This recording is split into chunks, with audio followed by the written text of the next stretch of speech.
ముస్లిమేతరులతో న్యాయంగా వ్యవహరించడాన్ని, సత్ప్రవర్తనతో మెలగడాన్ని, వారితో స్నేహం చేయడాన్ని ఖురాన్ వారిస్తుందా? వారిస్తుంది అనేది కొంతమంది యొక్క మాట.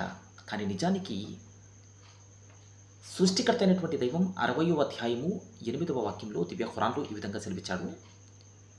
ఎవరైతే మీతో ధర్మం విషయంలో మీతో యుద్ధం చేయలేదో మరియు మిమ్మల్ని మీ గృహాల నుండి వెళ్ళగొట్టలేదో అలాంటి వారితో న్యాయంగా ప్రవర్తించడాన్ని మరియు సత్ప్రవర్తనతో ఉండడాన్ని అల్లా నిషేధించలేదు. మీరు వారితో న్యాయంగా సత్ప్రవర్తనతోనూ మెలగండి. అల్లాహ్ న్యాయవర్తనులను ప్రేమిస్తాడు అని చెప్పడం జరిగింది.